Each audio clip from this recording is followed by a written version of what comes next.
గడిచినటువంటి పునరుద్ధాన దినము నుంచి ఇప్పటి వరకు కూడా ఆయన కృపలో, ఆయన కాపుదల్లో ఆయన మనమలందరినీ కూడా కాచి కాపాడి మరి ఆయన సన్నిధిలో ఆయన్ని స్తుతించి, ఆయన్ని సన్నుతించి, గణపరిచి, ఆయన్ని మహింపరిచే కృపను దేవుడు మనకిచ్చినందుకు కూడా దేవుని నామానికి స్తుతులు స్తోత్రాలు చెల్లించుకున్నాము.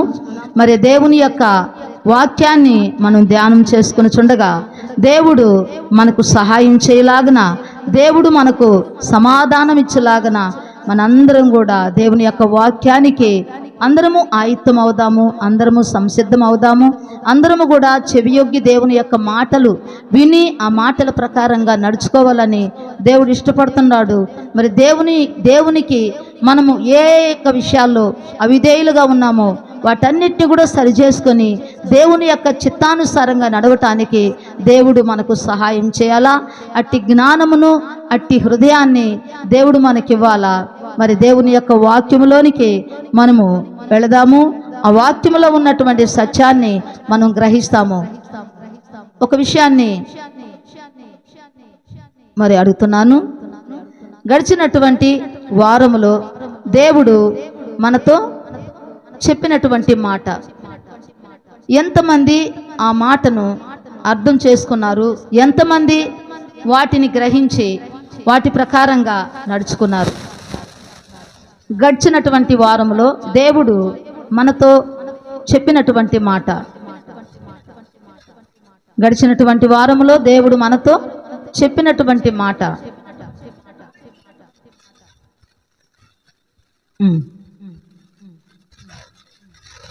చెప్పినటువంటి మాట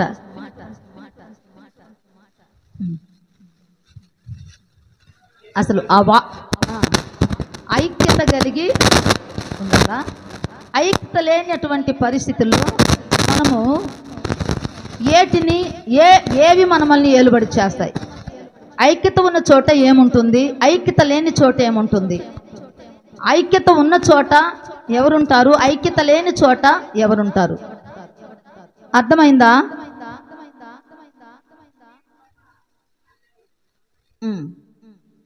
ఎందుకంటే దేవుణ్ణి నమ్మి దేవుని యొక్క చిత్తానుసారంగా నడవాలని దేవుడు ఇష్టపడుతున్నాడు. దేవుని మాటలు మనము విని ఆ మాటల ప్రకారంగా నడుచుకోకపోతే మనము మోసం చేసుకునే వారముగా ఉంటామని దేవుని యొక్క వాక్యములో మనము చూసాము. ఎందుకంటే దేవుని యొక్క మాటల్ని మనము విన్నప్పుడు ఆ మాటల్లో ఉన్నటువంటి సత్యాన్ని మనము గ్రహించాలా. ఆ మాటల్లో ఉన్నటువంటి సత్యాన్ని మనం గ్రహించాలా. మనము వినువారు మాత్రమై ఉండి దాని ప్రకారంగా మనం నడుచుకోకపోతే మనము మోసం చేసుకునే వారముగా ఉంటాము. కొన్ని సందర్భాలలో మనము ఇతరుల చేత మోసపోతాము, కొన్ని సందర్భాల్లో ఇతరుల వల్ల మనం నష్టపోతాము. కానీ కొన్ని సమయాలలో మనమే మన స్వయంకృత అపరాధము ద్వారా మనము బాధలు అనేటివి తెచ్చుకుంటాము అని మనతో దేవుడు మాట్లాడినటువంటి మాటల్ని నిజంగా వాటిని మనం గ్రహిస్తున్నామా? నిజంగా దేవుణ్ణి మనం నమ్ముంటే దేవుని యొక్క చిత్తములో మన విశ్వాస జీవితము, మన ఆత్మీయ జీవితము ఎలా ఉన్నది, ఏ రీతిగా ఉన్నది? మనము ఎలా మన యొక్క విశ్వాస జీవితంలో దేవుణ్ణి గణపరుస్తున్నాము, దేవుణ్ణి మహింపరుస్తున్నాము? ఏ రీతిగా దేవుడు మన ద్వారా మహింపరచబడతాడు, ఏ రీతిగా దేవుడు మన ద్వారా గణపరచబడతాడు, ఏ విషయాలలో దేవుడు మనమును చూసి ఆయన సంతోషిస్తాడు, ఇష్టపడతాడు అనేది మనము గ్రహించాలా. దేవుణ్ణి నమ్ముకున్నామని చెప్పి దేవుణ్ణి మనము అనుసరించుకుంటా, ఆయన మాటల్లో ఉన్నటువంటి సత్యాన్ని మనం గ్రహించుకుంటా, మన యొక్క ఆలోచనలతో, మన యొక్క తలంపులతో దేవుణ్ణి మనము నిందించే వారముగా ఉండకూడదు అని దేవుని యొక్క వాక్యములో మనము గత వారములో చూసాము. 1వ రాజుల్లో మనం చూసాం కదా. 1వ రాజులు 21వ అధ్యాయము 25వ వచనములో, ఎందుకంటే ఒక్కరి యొక్క ప్రేరణ చేత, ఇతరుల ప్రేరణ చేత మన జీవితాలను మనము పాడు చేసుకోకూడదు. ఇతరుల యొక్క ఆలోచనల చేత, ఇతరులు చెప్పేటటువంటి మాటల ద్వారా మన జీవితాలను మనము పాడు చేసుకోకూడదు, మన కుటుంబాలను మనము పాడు చేసుకోకూడదు అనేది మనకు ఇక్కడ ఒక వ్యక్తిని కనపరిచాడు.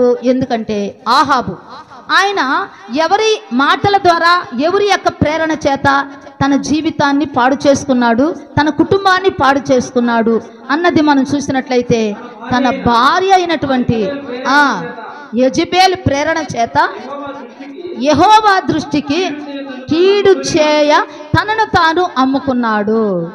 తనను తాను అమ్ముకున్నాడు కాబట్టే తన జీవితము పాడైపోయింది, తన కుటుంబము పాడైపోయింది. కాబట్టి వారి వారి యొక్క స్వయంకృత అపరాధము ద్వారా, మన యొక్క స్వయంకృత అపరాధము ద్వారా మన జీవితాలను మనము పాడు చేసుకునే వారముగా ఉండకూడదు. దేవుని యొక్క వాక్యములో ఉన్న సత్యాన్ని మనం గ్రహించాలా. ఇక్కడ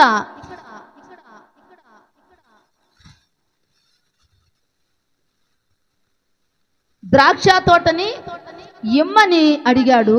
మరి నాబోతు ఆ ద్రాక్ష తోటని ఎందుకు ఇవ్వలేదు?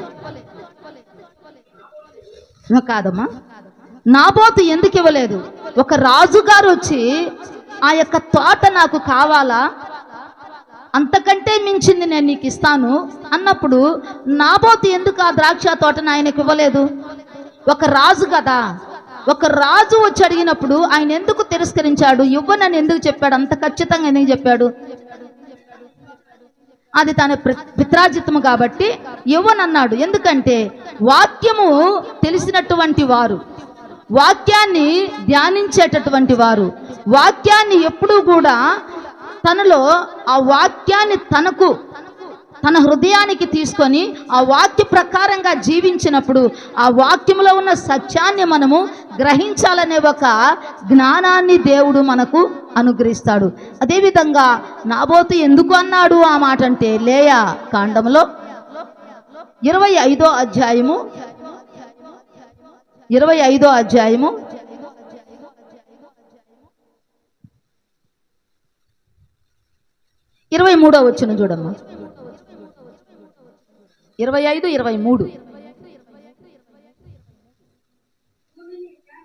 భూమిని శాశ్వత విక్రయము చేయకూడదు, ఆ భూమి నాదే, మీరు నా యొద్ద కాపురమున్న పరదేశులు.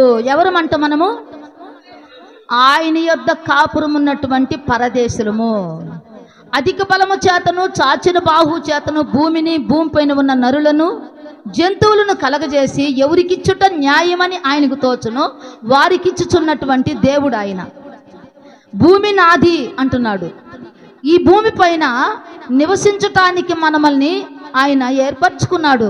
ఏమంటున్న, దాన్ని అమ్మకూడదు, దాన్ని క్రయ విక్రయాలనేటివి మీరు చేయడానికి మీకు ఎటువంటి అధికారము లేదు, అది నాది, మీరు నా యొద్ద కాపురమున్నవారు కాబట్టి దాన్ని అమ్మేటటువంటి అధికారము లేదు. అదేవిధంగా సంఖ్యాకాండము 36వ అధ్యాయము 7వ వచనం చూడమ్మా.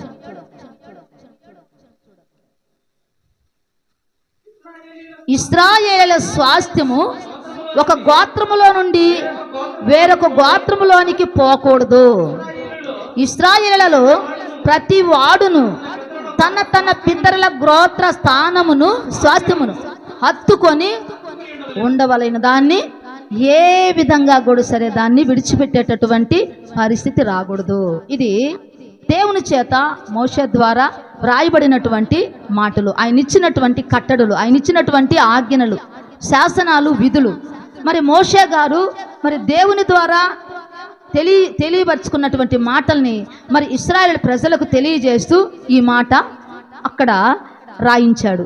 కాబట్టి వారి యొక్క స్వాస్థ్యము, వారి యొక్క పిత్రార్జితము వారి గోత్రములో నుండి వేరొక గోత్రానికి వెళ్ళకూడదు అనే ఒక నియమము, అనే ఒక చట్టము వాక్యంలో ఉంది. కాబట్టి నాబోతు అంత రాజు వచ్చి అడిగినా కూడా సరే ఆ యొక్క భూమిని ఇవ్వటానికి ఆయన ఇష్టపడల. ఇప్పుడు మనమైతే మనకు మన పొలాలు అనుకొని ఎవరైనా పెద్దవాళ్ళు ఉంటే వాళ్ళు ఒక ₹1,00,000 వెళ్ళేటటువంటి ఆ భూమి ఒక 10 లక్షలకి తీసుకుంటామని అంటే మనము ఇచ్చేస్తామా? ఇవ్వమా? ఇచ్చేస్తాం కదా. ఎందుకంటే మనకు తెలియదు. దేన్ని చూస్తాం మనము? డబ్బును చూస్తాం మనము. ఒరే ₹1,00,000 చేసే స్థలం ఇది, దీని ద్వారా మనకి ఎంత వస్తున్నది? 10 లక్షలు వస్తున్నదని ఆత్రంగా అమ్మేస్తాము. వచ్చింది చాలు అనుకునేసి అమ్మేస్తాం. తర్వాత ఇంకొక విషయము, అధికారి కదా, అధికారి కాబట్టి ఆయనకి ఎదురు చెప్పలేక ఇవ్వడానికి మనము కొంచెము ఆలోచిస్తామన్నమాట. కానీ ఇక్కడ నాబోతు తన పిత్రార్జితాన్ని అమ్మటానికి ఇష్టపడాల. ఎందుకంటే వాక్యము తెలిసినటువంటి వారు, వాక్యాన్ని ధ్యానం చేసేటటువంటి వారు, దేవుని యందు భయభక్తులు కలిగినటువంటి వారు, దేవుని యొక్క వాక్యాన్ని నిత్యము కూడా మననం చేస్తూ చదువుతూ ఆ వాక్యాన్ని ధ్యానిస్తూ ఆ వాక్యంలో ఉన్నటువంటి సత్యాన్ని ఎవరైతే గ్రహిస్తారో అప్పుడు దేవుడిచ్చినటువంటి ప్రతి నియమాన్ని పాటిస్తారు. దేవుడిచ్చినటువంటి ప్రతి కట్టడ కూడా వాళ్ళు అనుసరిస్తారు. ప్రతి ఆజ్ఞను కూడా వాళ్ళు అనుసరిస్తాడు. దేన్ని కూడా వాళ్ళు తప్పిపోరు. ఎందుకంటే దేవుని యొక్క వాక్యములో మనం చూద్దాము. కీర్తనలు 112వ అధ్యాయము 1వ వచనంలో ఒక మాట, 112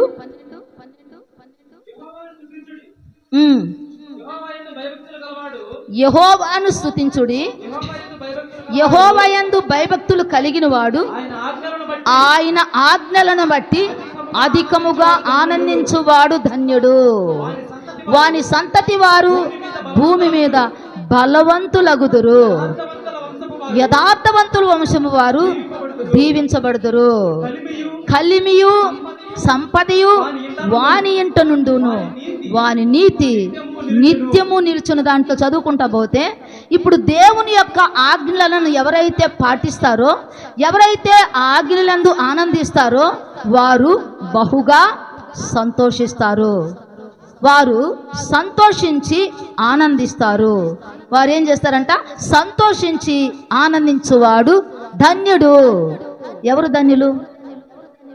దేవుని యొక్క ఆజ్ఞలను, కట్టడలను, విధులను ఎవరైతే గైకొంటారో, వాటిని ఎవరైతే అనుసరిస్తారో వారు ధన్యులు అని వాక్యంలో మనం చూస్తున్నాం. మరి దేవుని యొక్క ధన్యత మనకు కావాలంటే, దేవుని యొక్క దీవెన మనకు కావాలంటే, దేవుని యొక్క ఆశీర్వాదం మనకు కావాలంటే ఆయన వాక్యంలో ఉన్న సత్యం అనేది మనము గ్రహించాల. దేవుని నమ్ముకున్నామని చెప్పుకుంటూ మన ఇష్టానుసారంగా మనము తిరగకూడదు కదా. అందుకే ఆహాబు వచ్చి ఆ యొక్క ద్రాక్ష తోటను అడిగినప్పుడు యెహోవాను ఎంత పెద్ద రాజు అయినా కూడా సరే, మరి రాజుగారు షడ్రక్ మేషక్ అబేద్నెగోలను అన్నారు, మీరు నేను నియమించినటువంటి, నేను నిలబెట్టినటువంటి ఈ ప్రతిమకు ఎందుకు మ్రొక్కరు అన్నప్పుడు వాళ్ళు మ్రొక్కలా. ఎందుకంటే వారి యొక్క విధి, వారి యొక్క దేవుడి చేత వాళ్ళు పొందుకున్నటువంటి ఆజ్ఞ వాళ్ళు తప్పకుండా నెరవేరుస్తున్నారు. మా దేవుడు రక్షించినా రక్షించకపోయినా, మా దేవుడు కాపాడినా కాపాడకపోయినా మేము మ్రొక్కము. ఒక ఖచ్చితమైనటువంటి నిర్ణయం అనేది మనము కలిగి ఉండాలా. ఒక ఖచ్చితమైనటువంటి నిర్ణయం అనేది మనం కలిగి ఉండాలా. అటు ఇటు మనము పొరిలిపోకూడదు. ఆ మాటకి ఈ మాటకి మనము బేలిపోకూడదు. ఎప్పుడు సమయానుకూలంగా మనము మారిపోకూడదు. దేవుడు ఏదైతే చెప్తున్నాడో దాన్ని మన మనసులో మనము ఎప్పుడూ కూడా ఉంచుకొని ఆ మాటల ప్రకారంగా మనము నడుచుకునే వారముగా ఉండాలా.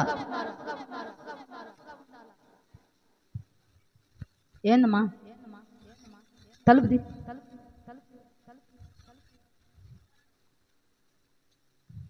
మీరు ఎట్లా చూడండి.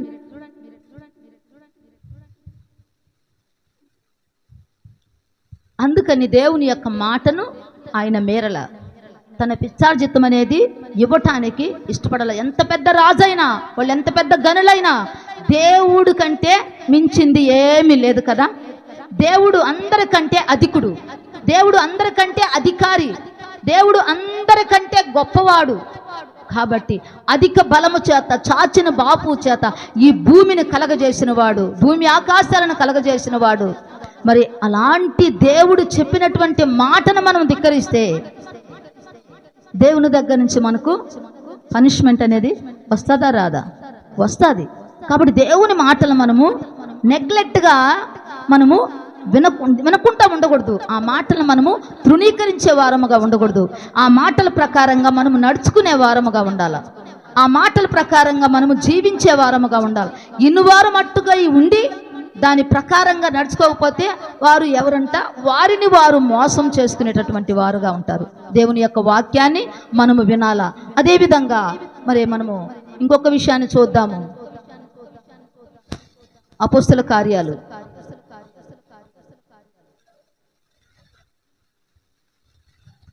8వ అధ్యాయం. అపోస్తల కార్యాలు 8వ అధ్యాయము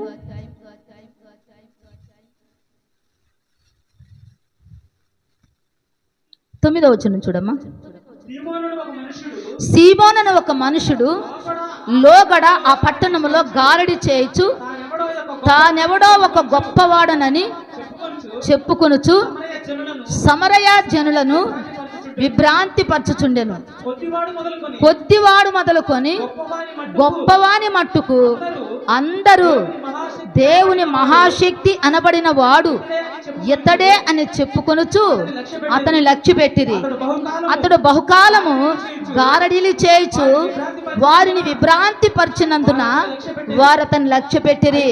అయితే ఫిలిప్పు దేవుని రాజ్యమును గూర్చియు యేసుక్రీస్తు నామమును గూర్చియు స్వార్థ ప్రకటించుచుండగా వారు అతన్ని నమ్మి పురుషులను స్త్రీలను బాప్తిస్మం పొందిరి. అప్పుడు సీమోను కూడా నమ్మి బాప్తిస్మం పొంది ఫిలిప్పును ఎడబాయకుండా సూచక క్రియలను గొప్ప అద్భుతములను జరుగుట చూసి విభ్రాంతి నొందెను. ఇక్కడ ఈ సీమోను అనే మనుషుడు దేవుడు చెప్పినటువంటి ఈడ ఫిలిప్పు చెప్పినటువంటి మాటలు నమ్మాడు. యేసుక్రీస్తుని గురించి విన్నాడు, యేసుక్రీస్తును నమ్ముకున్నాడు, బాప్తిసం తీసుకున్నాడు.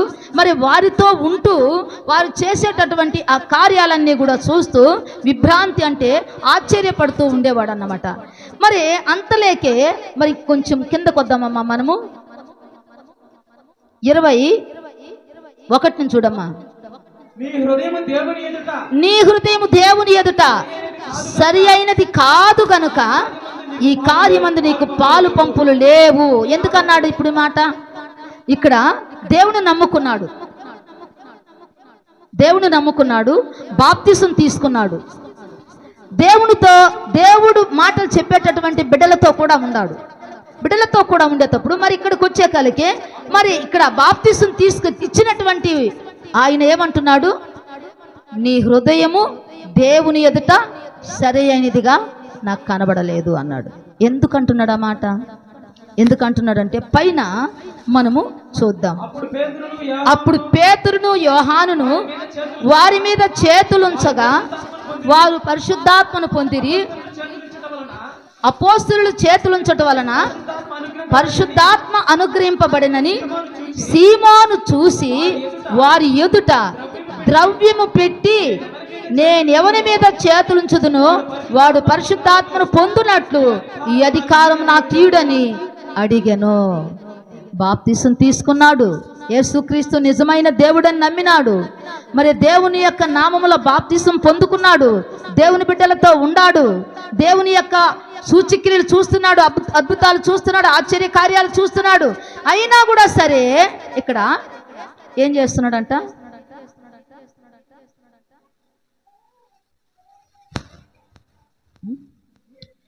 చేస్తున్నాడంట? ద్రవ్యాన్ని పెట్టి. ఎందుకంటే దేవుడు అద్భుతాలు చేసేటటువంటి దేవుడు ఆశ్చర్య కార్యాలు చేసేటటువంటి దేవుడు వింతల విశేషాలు చేసేటటువంటి దేవునికి అసాధ్యమైందంటూ ఏమీ లేదు. దేవుని నమ్మినప్పుడు దేవుని యొక్క చిత్తములో దేవుని యందు భయభక్తులు కలిగి మనం ప్రార్థన చేసినప్పుడు పరిశుద్ధాత్మ వరం అనేది మనకు దేవుడు అనుగ్రహిస్తాడు అని దేవుని యొక్క వాక్యములో మనం చదువుతున్నాము. కానీ సీమోను ఇక్కడ ఏం చేశాడంట? గారడి సీమోను, గారడేనా? ఏం చేశాడంట? ద్రవ్యాన్ని పెట్టి ఆ పరిశుద్ధాత్మ నేను కూడా పొందుకోవాలా, నేను కూడా ఎవరి మీద చేతులుంచి ప్రార్థన చేస్తే వారి మీద ఆత్మ దిగాల అనే ఒక ఏ ఆత్మ వచ్చింది? దేవునికి విరోధమైన ఆత్మ అతనిలో ప్రవేశించి ఈ కార్యం చేయాలని చెప్పేసి తపన పడ్డాడు. అప్పుడు ఇక్కడ ఏం చేశాడు? అందుకు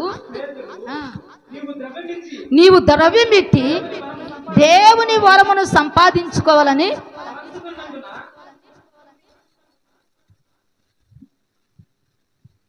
నీవు ద్రవ్యమిచ్చి దేవుని వరం సంపాదించుకుందువని తలంచుకొనినందున నీ వెండి నీతో కూడా నశించునుగాక అన్నాడు. తర్వాత ఏమంటున్నాడు ఇక్కడ? నీ హృదయము దేవుని ఎదుట సరి అయినది కాదు గనుక ఈ కార్యమందు నీకు పాలు పంపులు లేవు. మన హృదయ స్థితిని దేవుని యందు మనము నమ్మిక ఉంచి, దేవుని యందు మనము విశ్వాసం ఉంచి బాప్తిసం తీసుకొని దేవుని ద్వారా అనేకమైన అద్భుతాలు, ఆశ్చర్య కార్యాలు, మహిమ కార్యాలు చూసి కూడా మనము ద్రవ్యాన్ని పెట్టి మనము వరాలను కొనుక్కోవాలంటే, ద్రవ్యాన్ని పెట్టి ఆశీర్వాదాలు కొనుక్కోవాలంటే మనకు అది సాధ్యమవుతుందా? దేవుని కృప ద్వారా ఈ యొక్క వరాలనేటివి, ఈ కృపా వరాలనేటివి ఎవరిస్తారంట? దేవుడు ఇస్తాడు మనకు. మన యొక్క విశ్వాసము, మన యొక్క ప్రార్థన, మన యొక్క భక్తి, మన ఆత్మశుద్ధి, మన యొక్క పవిత్రత, పరిశుద్ధత, దేవునిలో ఉన్నటువంటి భయభక్తులు, ఇవన్నీ కూడా దేవుడు మనలో చూస్తున్నటువంటి దేవుడు. మన హృదయ స్థితిని దేవుడు చూసే దేవుడు. మన హృదయంలో ఉన్నటువంటి ఆలోచన చూసే దేవుడు. మనము భయభక్తులు కలిగి, పవిత్రత కలిగి, పరిశుద్ధత కలిగి, విశ్వాసం కలిగి, నమ్మకము కలిగి దేవుని యందు ఎల్లప్పుడూ కూడా మనము విశ్వాసం ఉంచి దేవునితో మనం ఎప్పుడైతే నడుస్తూ ఉంటామో, దేవునితో మనం ఎప్పుడైతే అవినాభావ సంబంధాన్ని కలిగి ఉంటామో, యథార్థత దేవునిలో మనం కలిగి ఉంటామో, దేవుడు మనకు సహాయం చేస్తాడు. అది 112వ కీర్తనలో దేవుని ఆజ్ఞలను ఎవరైతే గైకుంటారో వారు అధికముగా ఆనందించేవారుగా ఉంటారు, వారు ధన్యత కలిగినటువంటి వారుగా ఉంటారు. దేవుని యొక్క మాటను ధిక్కరిస్తే, దేవుని యొక్క మాటను పెడచెవిని పెట్టి మన యొక్క సొంత ఆలోచనతో, సొంత అభిప్రాయాలతో దేవుణ్ణి మన ఇష్టానుసారంగా, మన అనుకూలాన్ని బట్టి మనం మనుషులుకోకూడదు కదా, దాన్ని మన అనుకూలాన్ని బట్టి మనం మార్చుకోకూడదు కదా. దేవుని యొక్క వాక్యాన్ని నువ్వు చదువు, దేవుని యొక్క వాక్యంలో ఉన్నది ఉన్నట్టుగా నువ్వు గ్రహించు. దేవుని యొక్క వాక్యం నీకేం చెప్తున్నది? మార్పు దేవుడు కోరుకుంటున్నాడు, మారు మనసుని దేవుడు కోరుకున్నాడు. దేవుని మాటలు వినాలని ఆయన ఇష్టపడుతున్నాడు. ఎందుకంటే ఒక మాట అంటున్నాడు, పొట్టేళ్ల క్రొవ్వు, దహన బలులు నాకు ఇష్టం లేదు, మాట వినుటే నాకు ఇష్టం. దేవుడు మాట వినటే ఆయన మన యందు కోరుకుంటున్నది ఏంది? ఆయన మాట మనం వినాలా, ఆయన మాట ప్రకారంగా జీవించాలా. ఈ నా మాటలు విని వాటి ప్రకారంగా నడుచుకున్నవాడు బండ మీద తన పునాదిని వేసుకుని బుద్ధిమంతుని పోలి ఉంటాడు. వాన వచ్చినా, వరదలు వచ్చినా, గాలి వీచి ఆ ఇంటి మీద కొట్టినా దానికి ఎటువంటి అపాయం అనేది రాకుండా దేవుడు కాపాడేటటువంటి దేవుడు. ఈ నా మాటలు వినాలా, దేవుని మాటలు మనం వినాలా. దేవుని మాటలు మనము ధిక్కరించే వారముగా ఉండకూడదు. ఇతరుల మాటల మీద మనము ఆధారపడకూడదు. మనకంటూ ఒక వ్యక్తిత్వం ఉండాలి, మనకంటూ ఒక ఆలోచన ఉండాలి. ఎందుకంటే వాక్యాన్ని చదువుతున్నటువంటి వారికి దైవ జ్ఞానం అనేది సమృద్ధిగా ఉండాల, దేవుని జ్ఞానం అనేది సమృద్ధిగా ఉండాల. ఏవి మంచివి, ఏవి చెడ్డవి అనేటివి మనకు వివేచన కలిగి మనం ఆలోచించాలా. వివేచన లేకుండా మనం ఏది చేయకూడదు. దేవుని నమ్ముకున్నామని చెప్పి మనం చీకట్లో నడవకూడదు. దేవుని యొక్క మాటలను మనము విసర్జించే వారముగా ఉండకూడదు. దేవుని యొక్క మాటలను మనము జాగ్రత్తగా వినేవారముగా, ఆ మాటల ప్రకారంగా జీవించే వారముగా మనం ఉండాలా. అప్పుడు దేవుడు మన యందు ఆయన ఇష్టపడుతున్నాడు. అందుకే ఇక్కడ అంటున్నాడు, నీ హృదయ స్థితి దేవుని ఎదుట సరి అయినది కాదు కనుక ఈ కార్యమందు నీకు పాలు పంపులు లేవు. కాబట్టి నీ చెడుతము మానుకొని మారు మనసు. ఏమడుగుతున్నాడు ఇక్కడ? దేవుడు చెప్పింది మొట్టమొదటిగా యేసు ప్రభు ఏమని చెప్పాడు? పరలోక రాజ్యం సమీపిస్తున్నది, మారు మనసు పొందండి, మారు మనసు పొందండి. గొడ్డలి చెట్టు వేరున ఉంచబడింది, ఫలింపని ప్రతి చెట్టు నరకబడి అగ్నిలో వేయబడును. ఇప్పుడు మనకు ఏం కావాలంట? దేవుని దగ్గర కూర్చున్న వాళ్ళకి ఏం కావాలంట? మార్పు చెందిన హృదయాన్ని దేవుడు చూస్తున్నాడు. అందుకే గారడి సీమోన్ ఏమంటున్నాడు? నీ హృదయ స్థితి బాగలేదు. మనుషులు బాగానే ఉంటున్నాము, మన హృదయ స్థితి ఎలా ఉన్నది?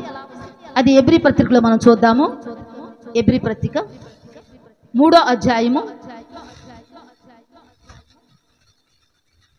8వ వచనం చూడమ్మా.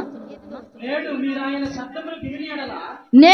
ఆయన శబ్దము విని ఎడల అరణ్యములో శోధన దినమందు కోపం పుట్టించినప్పటి వలె మీ హృదయమును కఠినపరచుకొనకుడి. మన హృదయాలు ఎట్టున్నాయంట? మన హృదయాలు ఎట్టున్నాయి? ఇప్పుడు అక్కడ పేతురు గారు చెప్తున్నాడు, నీ హృదయ స్థితి బాగలేదు, దాన్ని మార్చుకోమంటున్నాడు. మన హృదయ స్థితి ఎలా ఉంది? మనము దేవుని యొక్క సన్నిధిలో ఉండాము, మన స్థితి ఎలా ఉన్నది? మన తలంపులు ఎలా ఉన్నాయి? మన యొక్క ప్రవర్తన ఎలా ఉంది? మన హృదయం దేవుని యందు ఎలా ఉన్నది? దేవుడు ఎందుకంటే పై రూపాన్ని చూసేది కాదు, దేవుడు అంతరంగాన్ని చూసేటటువంటి దేవుడు, హృదయ స్థితిని చూసేటటువంటి దేవుడు, హృదయంలో ఉన్నటువంటి ప్రతిదీ కూడా గమనించేటటువంటి దేవుడు మన దేవుడు. ఎందుకంటే మనుషులైతే పై రూపాన్ని చూస్తారు, కానీ దేవుడు మన హృదయాన్ని చూసేటటువంటి దేవుడు. అందుకే ఇక్కడ ఏమంటున్నాడు, మీ హృదయములను కఠినపరచుకొనకుడి. ఇది కఠినమైనటువంటి హృదయము. ఏ హృదయం అంటే ఇది? కఠినమైనటువంటి హృదయము. ఎంత చెప్పినా కూడా సరే మార్పు రానటువంటి హృదయము కఠినంగా ఉంటుంది, కరుడుగట్టి ఉంటుంది. దేవుని యొక్క మాటలకి స్పందించేటటువంటి హృదయం కాదు, అది కఠినమైనటువంటి హృదయముగా మనకు చూపిస్తున్నాడు.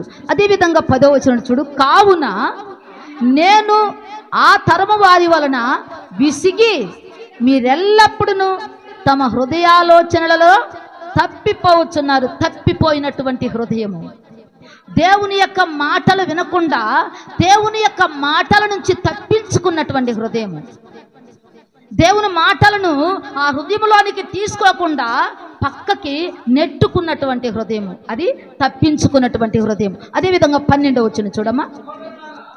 సహోదరులారా, జీవము గల దేవుని విడిచిపోవునట్టి విశ్వాసము లేని దుష్ట హృదయము మీలో ఎవని ఎందైనను ఒకవేళ ఉండునేమో అని జాగ్రత్తగా.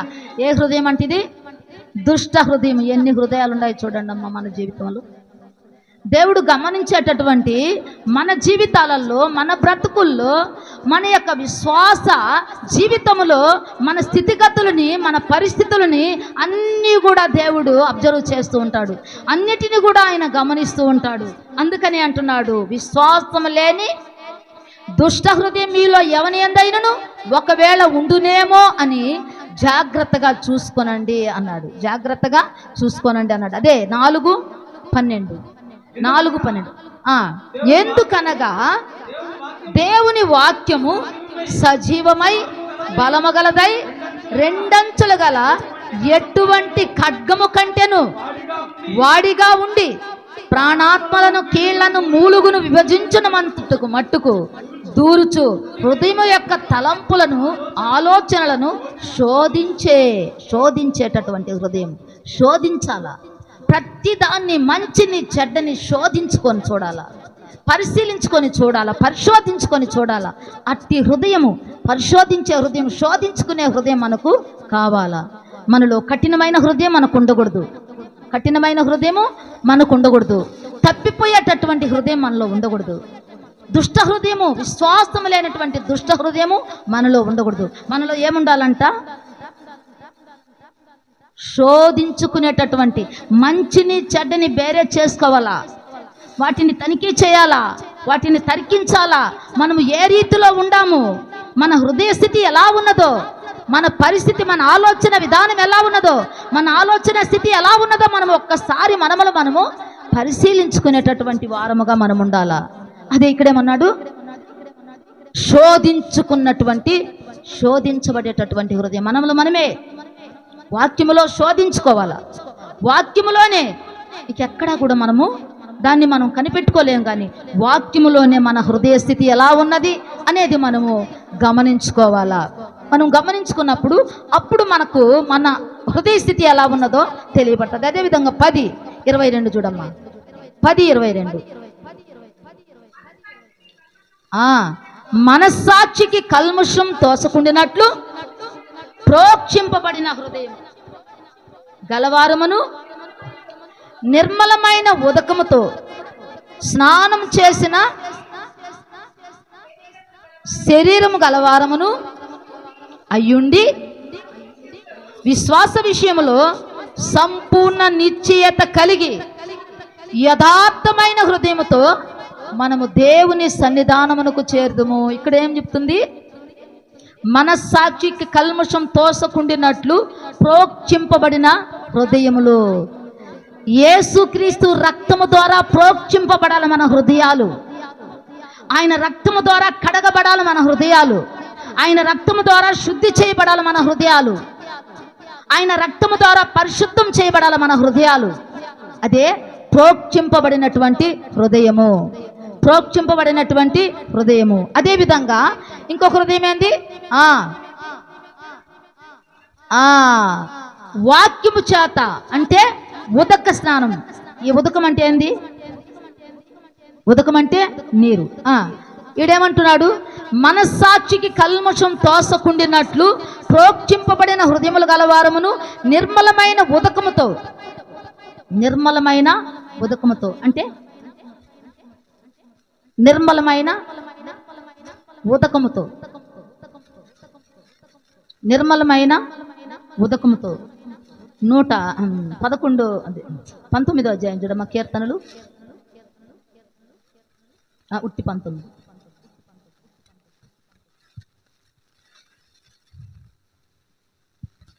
7వ వచనం చూడమ్మా.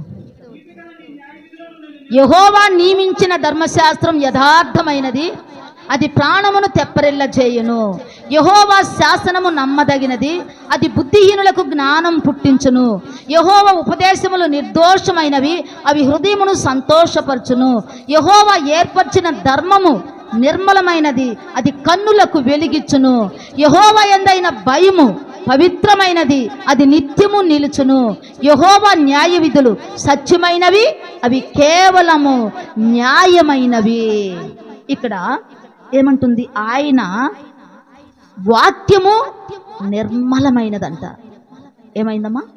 నిర్మలమైనది. ఆయన వాక్యము నిర్మలమైనది.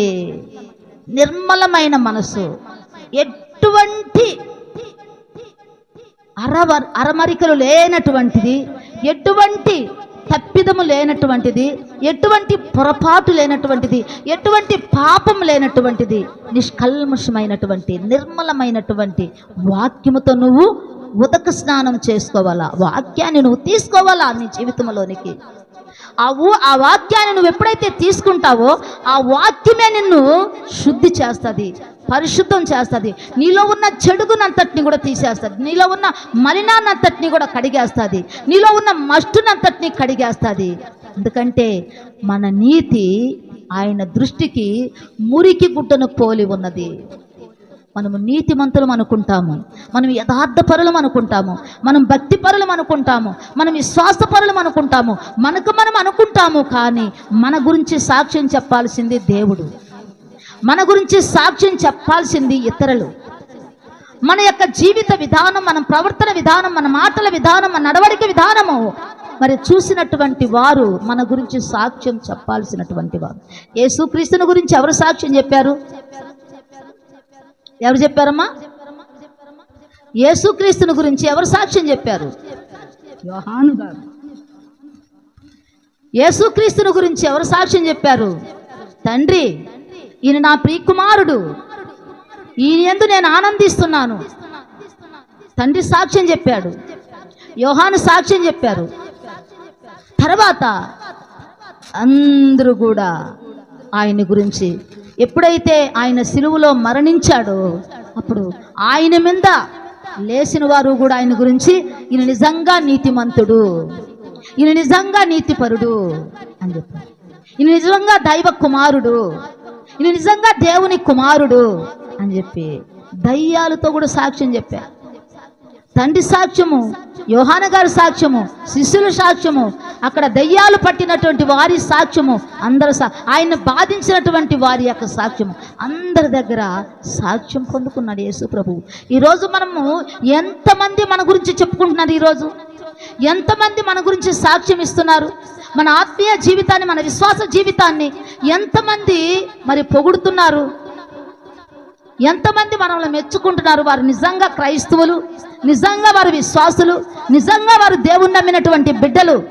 వారిలో ఎటువంటి అరమరికలు లేవు, వారిలో ఎటువంటి చెడుగు లేదు, వాళ్ళు ఎటువంటి తారతమ్యాలు ఉండవు, వాళ్ళలో ఎటువంటి ఎత్తు పల్లాలు ఉండవు. వాళ్ళు నిజంగా నిజాయితీ పరులుగా, నిజంగా నిక్కచ్చిగా, యథార్థంగా, వాళ్ళు భక్తిగా, భయముగా దేవుని యందు వాళ్ళు పరిశుద్ధంగా జీవిస్తున్నటువంటి బిడ్డలు అని ఎంతమంది మన గురించి సాక్ష్యం చెప్తున్నారు. ఈరోజు నీ హృదయ స్థితి బాగలేదు అని గారడి సీమోన్తో అంటున్నాడు పేతురు గారు. ఈరోజు ధైర్యంగా చెడుగుని ఎదిరించేటటువంటి వారముగా మనం ఉండామా? చెడ్డ వాటిని ద్వేషించే వారముగా మనం ఉండామా? మన కళ్ళెదుట మనకు కనబడుతున్నా కూడా సరే వాటిని మనం సపోర్ట్ చేస్తున్నాము, వాటికి మనం అంతబాడుతున్నాము, వాటికి మనము చేయూతనిస్తున్నాము, వాటితో కలిసి మనము ఆనందిస్తున్నాము. తప్పు అని తప్పునుగా ఖండించేటటువంటి వ్యక్తిత్వం అనేది యేసుక్రీస్తు నమ్ముకున్న బిడ్డకి ఉండాలి. ఆయన ఎప్పుడు కూడా సరే ఎక్కడ కూడా భయపడలా, ఎక్కడ కూడా తప్పుకు సపోర్ట్ చేయలా, పాపానికి సపోర్ట్ చేయలా, లోకానికి సపోర్ట్ చేయలా. తప్పును తప్పుగానే ఖండించాడు, పాపానిగానే ఖండించాడు. నాలో పాపం ఉన్నదని నిరూపణ చేయగలిగిన వారు ఎవరు అని సవాల్ ఇస్తున్నాడు.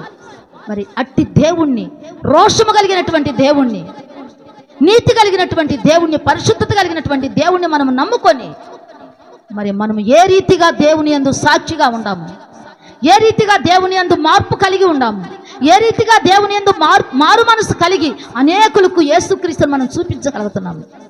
మన కళ్ళెదుటే జరుగుతూ ఉన్నా కూడా వాటికి మనం సపోర్ట్ చేస్తున్నాము. ఇది తప్పు అని మనం ఖండించేదానికి మన యొక్క మనసు అనేది మనం అక్కడ పెట్టలేకపోతున్నాము అని అంటే నిజంగా మనము ఎందుకు నమ్ముకున్నాం యేసయ్యని? ఎందుకు నమ్ముకున్నాం? మనము యేసుక్రీస్తుని నమ్ముకున్నది ఎందుకు? లోకములో ఉన్న ఐశ్వర్యాల కొరక, లోకములో ఉన్న భోగభాగ్యాల కొరక, లోకములో ఉన్నటువంటి పొలాల కొరక, ఇండ్ల కొరక, ఏటి కొరకు నమ్ముకున్నాము దేవుణ్ణి? మనం ఈరోజు మనము నమ్ముకొని దేవుని మందిరానికి వస్తున్నాము. ఈరోజు నేను దేవుణ్ణి ఎందుకు నమ్ముకున్నాను? యేసు ప్రభువు నా సొంత రక్షకుడుగా నేను ఎందుకు అంగీకరించినాను? నేను ఎందుకు మారు మనసు పొంది బాప్తిసం తీసుకున్నాను? దేనికి? ఏటిని ఆశించి, ఏటి కొరకు మనము దేవుణ్ణి నమ్ముకున్నాము? ఏటి కొరకు మనం ఈరోజు దేవుణ్ణి నమ్ముకొని మనము దేవుని యొక్క చిత్తాన్ని మోసం చేసి నడుస్తున్నాం ఈరోజు? ఎందుకు? మరి ఎలా ఉంది మన యొక్క ఆత్మీయ జీవితం? ఎలా ఉంది? దేనికోసం మనము ఇదవుతున్నాం? ఒక్కసారి మనం ఆలోచించాలి. మరి ఆ గారడి సీమోన్ ఏం చేశాడంట?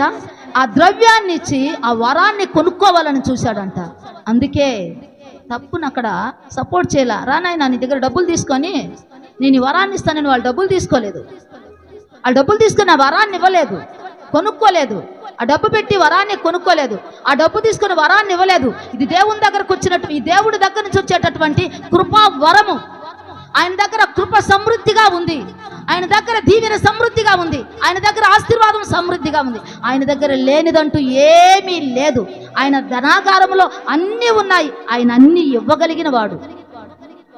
మరి ఈరోజు మనము ద్రవ్యాన్ని పెట్టి దేవుని యొక్క ఆశీర్వాదాన్ని కొనుక్కోలేం కదా.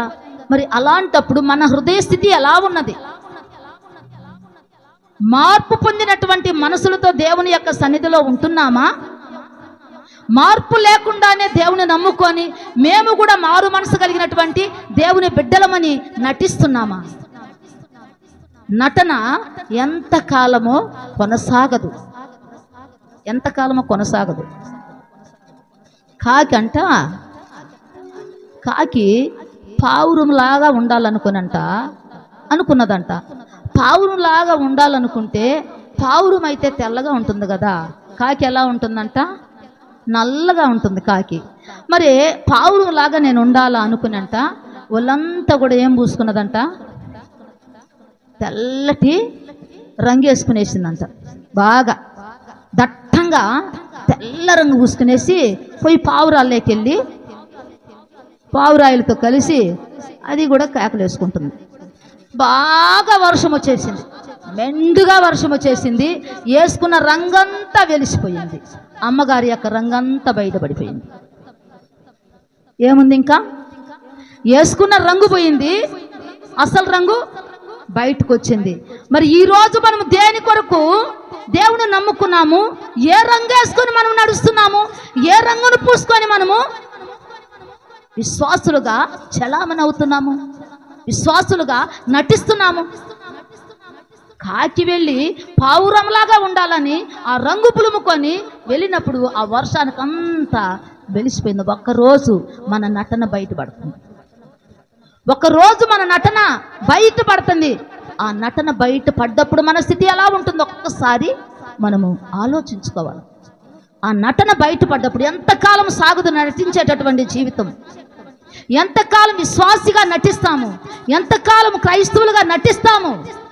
దేవుని మాటను ధిక్కరించి, దేవుని మాటను పెడచెవిని పెట్టి, దేవుని మాటను జరిగించకుండా, మార్పు లేకుండా, మార్పు చెందిన హృదయం లేకుండా, మార్పు చెందిన ప్రోక్షింపబడినటువంటి హృదయాలతో దేవుని సన్నిధిలో ఉండి ఆయన యొక్క ఉదకముతో నిత్యము కూడా స్నానం చేసుకొని పరిశుద్ధంగా ఆయనకి కనబడాల్సినటువంటి మనలో ఏమున్నది, ఎలా ఉన్నది అనేది మనకు తెలియకపోయినా దేవుడు మన హృదయ స్థితిని చూస్తున్నాడు. మనం ఎంత నటించినా, మనమెంత కూడా పావురములాగా మనము నటించాలని చూసినా కూడా సరే, పావురములాగా మనము తెల్లగా ఉండాలని చూసినా ఒకనాటికి మన నటన జీవితం అనేది బయటపడుతుంది.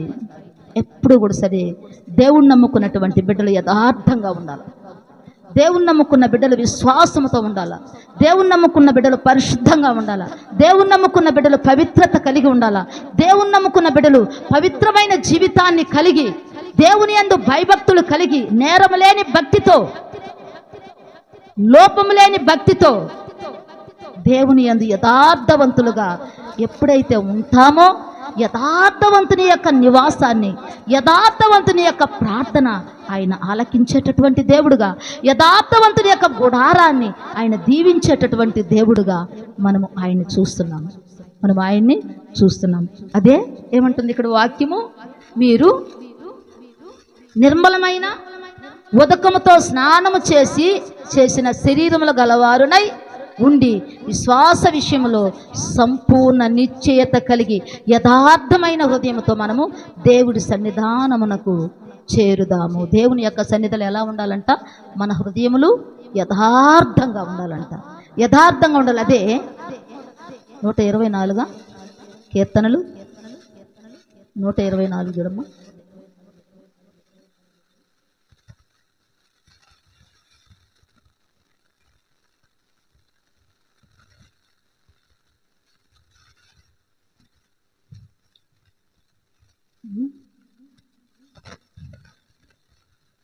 ఉట్టి 24 అమ్మా, 124 సారీ 24 3వ వచనం చూడు. యెహోవా పర్వతమునకు ఎక్కదగిన వాడు ఎవడు? ఆయన పరిశుద్ధ స్థలములో నివసింపదగిన వాడు ఎవడు? వ్యర్థమైన దాని యందు మనసు పెట్టకయు, కపటముగా ప్రమాణము చేయకయు, నిర్దోషమైన చేతులను, శుద్ధమైన హృదయము కలిగి ఉండు వాడే. మన హృదయము చాలమ్మా, మన హృదయము ఎలా ఉండాలంట? శుద్ధమైనటువంటి హృదయం. ఎన్ని హృదయాలు చూసినారు ఇప్పుడు మీరు? ఎన్ని హృదయాలు చూసినారమ్మా? ఎన్ని హృదయాలు చూసినారు? కఠినమైనటువంటి హృదయము, తప్పిపోయినటువంటి హృదయము, దుష్ట హృదయం, విశ్వాసము లేని దుష్ట హృదయము, ప్రోక్షింపబడినటువంటి హృదయము, శోధించబడినటువంటి హృదయము, యథార్థమైనటువంటి హృదయము. తర్వాత 13:9 ఏప్రిల్కి రాసిన పత్రిక 13:9 నానా విధములైన అన్య బోధల చేత త్రిప్పబడకుడి, భోజన పదార్థములను బట్టి కాక కృపను బట్టియే హృదయము స్థిరపరచుకునుట మంచిది. భోజనములను బట్టి ప్రవర్తించు వారికి ఏమీ ప్రయోజనము కలుగలేదు. భోజనాల గురించి మాట్లాడకూడదు, తినే వాటిని గురించి మాట్లాడకూడదు. తినటం వల్ల, భోజనాల వల్ల, వీటి వల్ల మన హృదయాలను మనము చెరిపేసుకునే వారముగా ఉండకూడదు. భోజన ప్రియులుగా ఉంటారు. భోజనాలు పెడితే అక్కడ బాగుంది అంటారు, అక్కడ ఇది చేస్తే బాగుంది అంటారు, అక్కడ ఏదైనా పంచితే పలహారం పంచితే బాగుంది అంటారు. అక్కడ వాక్యం కాదు, వాక్యాన్ని తీసుకోరు, వాక్యాన్ని పరిశోధిస్తారు, వాక్యాన్ని ఏలుబెట్టి చూపిస్తారు, కానీ ఆ వాక్యములో ఉన్న సత్యాన్ని ఎవరు కూడా గ్రహించరు. ఇక్కడ ఏం చెప్తుందంటే, భోజనాన్ని బట్టి అన్య బోధల చేత అనేకుల మాటలు మన హృదయాలను చెరిపేస్తుంది. ఖచ్చితంగా మన జీవితాన్ని ఒక స్థిరమైనటువంటి మనసులో, స్థిరమైనటువంటి బుద్ధి కలిగి, స్థిరమైనటువంటి హృదయం కలిగి మనం ఉండటానికి మన హృదయాన్ని అనేకమైనటువంటి మాటలు, ఒక్క మాట మనం విన్నప్పుడు ఆ మాటలో ఉన్నటువంటి సత్యాన్ని, అర్థాన్ని గ్రహిస్తాము. 10 మంది పలపల మాట్లాడుతుంటే ఏముంటుంది మనకు? ఏమన్నా అర్థమవుతుందా? 10 మంది పలపల మనం మాట్లాడేస్తుంటే ఏమన్నా అర్థమవుతుందా? సరే, ఒక్కరు మాట్లాడుతూ ఉంటే, ఒక్క మాటను వింటే దాంట్లో ఉండే సారాంశము, దాంట్లో ఉండే పరమార్థము నువ్వు గ్రహించి ఆ యొక్క వాక్య ప్రకారంగా నడుచుకుంటావు. కాబట్టి మనలో స్థిరమైనటువంటి హృదయము మనకు కావాలా? అదేది కావాలా మనకు? స్థిరమైనటువంటి హృదయం మనకు కావాలా. తర్వాత విశ్వాసము కలిగినటువంటి హృదయం మనకు కావాలా. అదేవిధంగా యాకోబు పత్రికలో చూడమ్మా, యాకోబు పత్రిక 14 వచ్చినమ్మా, 3:14 చూడు. అయితే మీ హృదయములలో సహింపనలయ కాని మత్సరమును, వివాదమును ఉంచుకొనిన వారైతే అతిశయపడవద్దు, సత్యమునకు విరోధముగా అబద్ధమాడవద్దు. ఇక్కడ ఏ హృదయం అంటే ఇది ఏ హృదయం అమ్మా? అలవి కాని మత్సరాన్ని మనసులో ఉంచుకొని పైకి నటన భక్తి, పైకి నటించే భక్తి. హృదయంలో ఏముందంట? మత్సరము, కంపు, కుళ్ళు, కుట్ర, మత్తతలు, భేదములు, విభేదములు, వివత్తములు ఇన్ని పెట్టుకొని మనస్సుల్లో పైకి మాత్రము ప్రైజ్ లాడ్ పైకి మాత్రము ఏమీ లేనట్టుగానే నటించటం అన్నమాట. నటన హృదయం. అలవి కాని మత్సరాన్ని ఈ హృదయంలో దాచిపెట్టుకోకూడదు, మత్సరముతో ఈ హృదయాన్ని నింపుకోకూడదు. అందుకే దావీదు అంటున్నాడు ఒక మాట, 139వ కీర్తనలో ఏమంటున్నాడంటే, ఆయన ఎంత బాగా తన జీవితాన్ని దేవుని దగ్గర తెలియజేసుకుంటున్నాడు అని అంటే, యెహోవా నీవు నన్ను పరిశోధించి తెలుసుకొని ఉన్నావు, నేను కూర్చుండుట నేను లేచుట నీకు తెలియను, నాకు తలంపు పుట్టుకమునిపే నీవు నా మనసు గ్రహించుచున్నావు, నా నడకను నా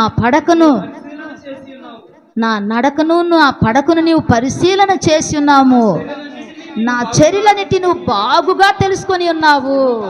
యెహోవా మాట నా నాలుకకు రాకమునిపే అది నీకు పూర్తిగా తెలిసి ఉన్నది. మాటలు, ఒక్క మాటతోనే మనము ఒక మనిషి యొక్క మనసును, హృదయాన్ని, తలంపులు, ఆలోచనలు అన్నిటినీ కూడా మనము తెలుసుకోవచ్చు అన్నమాట. ఆ మాటల్లోనే ఆ యొక్క హృదయంలో ఉన్న అంతరార్థము, ఆ మనసులో ఉన్నటువంటి పరమార్థం అంతా కూడా మనము గ్రహించుకోవచ్చు అంట. మన హృదయాలను, మన స్థితిని ఎవరు చూస్తున్నారంట? దావీదు స్పష్టంగా దేవుని దగ్గర చెప్పుకుంటాడు, నా నడక నా పడకను చూస్తున్నావయ్యా, నా పరిస్థితి, నా యొక్క తలంపులు, నా ఆలోచనలు నన్ను నువ్వు బాగా పూర్తిగా అబ్జర్వ్ చేస్తున్నావు తండ్రి. నీకు నేను ఏది కూడా మరుగు చేయలేను కదా, నీకు నేను ఏది కూడా దాచిపెట్టలేను కదా, అన్నీ కూడా నువ్వు నా హృదయాన్ని చూస్తున్నావు, నా పరిస్థితులను చూస్తున్నావు, నన్ను పరిశోధిస్తున్న దేవుడు నువ్వే అని లాస్ట్కి ఒక మాట అంటున్నాడు. లాస్ట్ 23వ వచనంలో అంటున్నాడు, దేవా నన్ను పరిశోధించి నా హృదయమును తెలుసుకొనుము, నన్ను పరీక్షించి నా ఆలోచన తెలుసుకొనుము, నీకు ఆయాస్కరమైన మార్గము నా యందున్నదేమో చూడుము, నిత్య మార్గములో నన్ను నడిపించుము అని అన్నాడు. కాబట్టి మనము స్థిరమైనటువంటి హృదయం మనకు కావాలా? మోసకరమైనటువంటి హృదయము మనకు వద్దు. కఠినమైనటువంటి హృదయము మనకొద్దు. దేవుడి నుంచి తప్పిపోయేటటువంటి హృదయము మనకొద్దు. విశ్వాసము లేని భ్రష్ట హృదయము, దుష్ట హృదయము మనకొద్దు. దేవుని యొక్క మాటలను శోధించే హృదయం మనకు కావాలా? దేవుని యొక్క మాటల్లో ఉన్న సత్యాన్ని శోధించి పరిశోధించి తెలుసుకొని ఆ హృదయమందు భద్రం చేసుకునేటటువంటి హృదయము మనకు కావాలా? ప్రోక్షింపబడినటువంటి హృదయము, దేవుని యొక్క రక్తము చేత కడగబడి ప్రోక్షింపబడినటువంటి హృదయం మనకు కావాలా? యథార్థమైనటువంటి హృదయం మనకు కావాలా? యథార్థమైనటువంటి హృదయముతో మనం నడవాలా? స్థిరమైనటువంటి హృదయం మనకు కావాలా? అలవి కాని మత్సరాన్ని హృదయంలో దాచుకునేటటువంటి హృదయం మనకొద్దు. ఆ మత్సరం మనకొద్దు.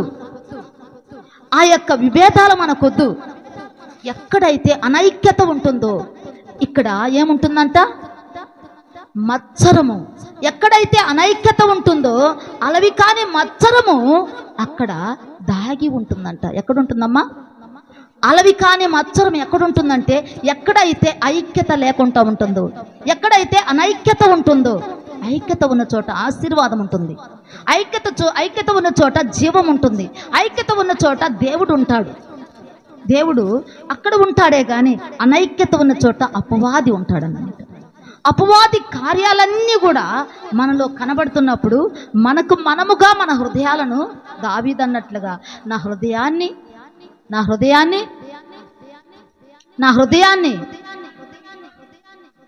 చెప్పాలమ్మా. దేవా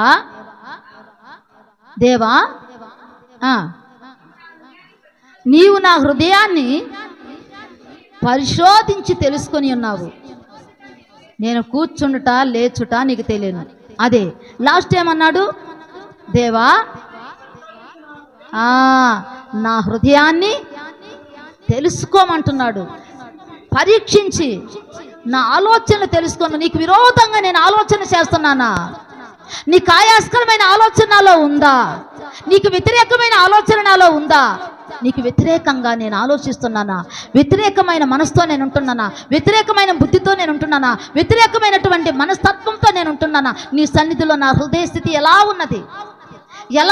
పేతురు గారు చెప్పారు, గరడి సీమోన్, నీ హృదయ స్థితి సరిగా లేదు. ఏం చేయమన్నాడు?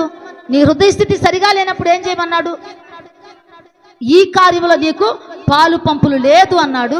తర్వాత ఇంకొక మాట అన్నాడు. ఏమన్నాడు? కాబట్టి ఈ చెడుతనం మానుకొని మారు మనసు పొందు, ప్రభువుని వేడుకో. ఒకవేళ నీ హృదయాలోచన క్షమించబడవచ్చు. నీవు ఘోర దుష్టత్వములోను దుర్నీతి బంధకాలలోను ఉన్నట్టు నాకు కనబడుతున్నది. దేవుడికి మన హృదయము ఎలా కనబడుతున్నది? మన స్థితి ఎలా కనబడుతున్నది? ఒకసారి మనము ఒంటరిగా కూర్చొని దావీదు లాంటి ప్రార్థన చేద్దామా? దావీదులాగా దేవుణ్ణి, మన హృదయాన్ని దేవునికి అర్పించి, అయ్యా నన్ను పరిశోధించు, నన్ను పరీక్షించు, నీకు ఆయాస్కరమైన మార్గం నా యందున్నదేమో చూడు, నిత్య మార్గములో నన్ను నడిపించు. మనం దేవుణ్ణి నమ్ముకున్నది ఎందుకమ్మా? దేవుణ్ణి నమ్ముకున్నది మనం ఎందుకమ్మా? అదే మనము మొట్టమొదటగా చదువుకున్నటువంటి అధ్యాయంలోనే ఒక మాట మనం చూద్దాం. ఎఫెసీయులకు రాసిన పత్రిక 4వ అధ్యాయము 4వ